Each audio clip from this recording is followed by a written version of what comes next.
véritable phénomène de cette édition de Koh-Lanta le feu sacré, Tania, le Phénix, aura réussi l'exploit de se hisser jusqu'à une finale après avoir obtenu 36 votes contre elle tout au long de l'aventure.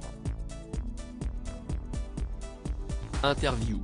Finaliste de cette édition de Koh-Lanta, le feu sacré, la jeune Tania, chouchou du public, revient pour Télé Loisirs sur cette défaite aux portes du sacre, ce mardi 13 juin.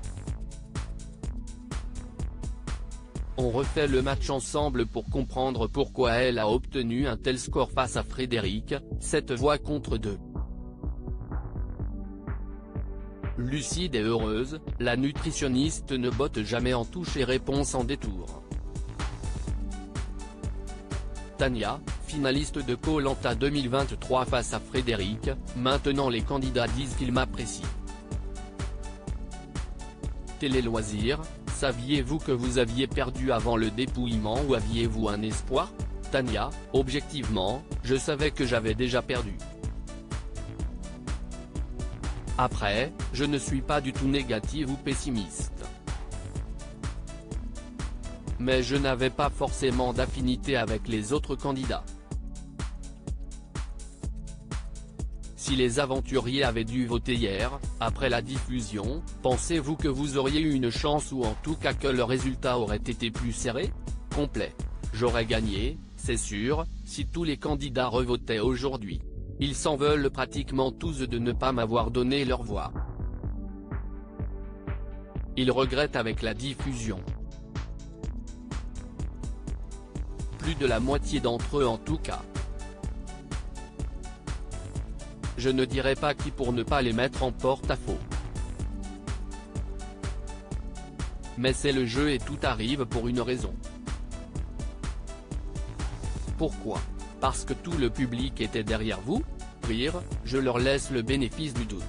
Beaucoup de personnes n'ont pas cherché à apprendre à me connaître dans l'aventure et maintenant qu'elles découvrent les images à la télé et qu'elles voient ma personnalité à l'extérieur, elles me disent qu'elles m'apprécient.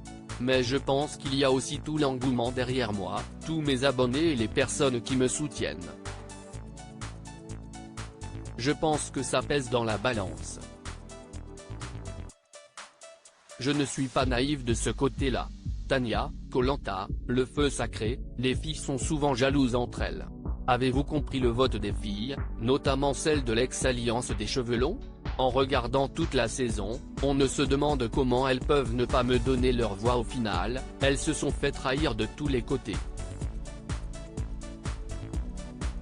Moi, j'ai toujours été gentille avec tout le monde. Mais malheureusement, elles n'ont pas réfléchi comme ça sur l'instant T.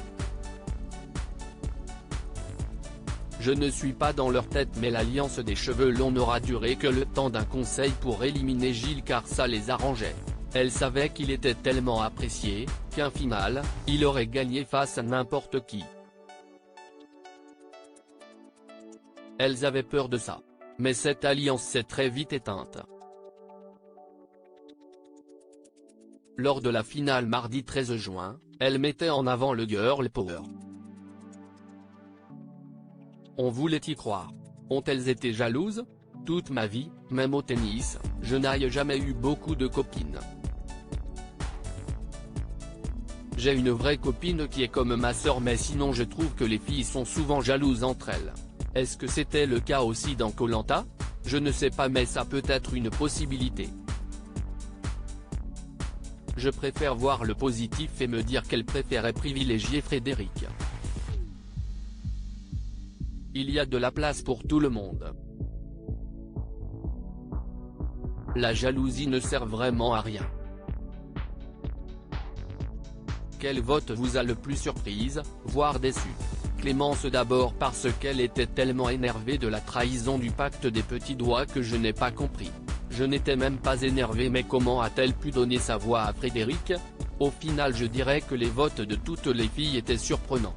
Et même celui de Nicolas.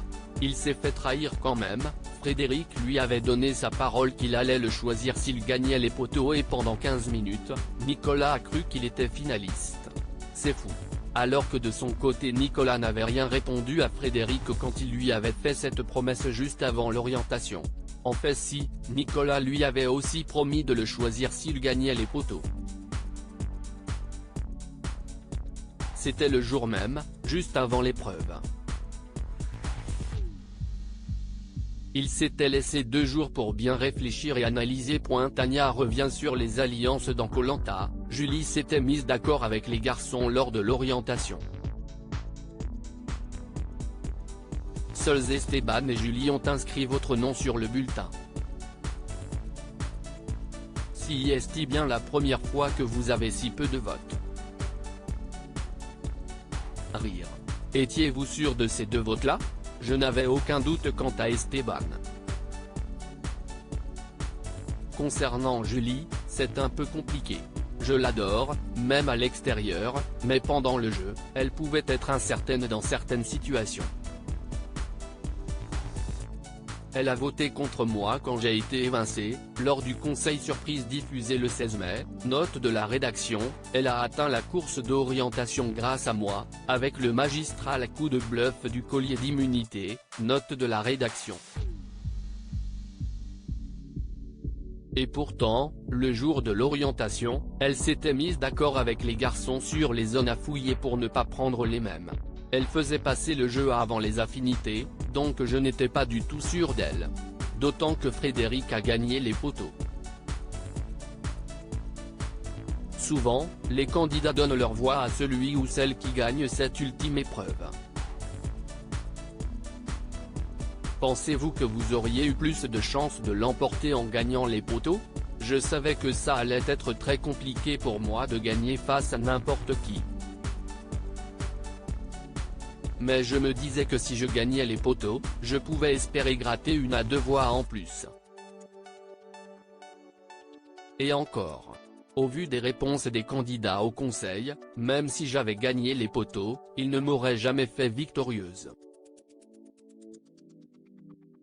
C'est triste. Mais c'est déjà super, je suis 2e.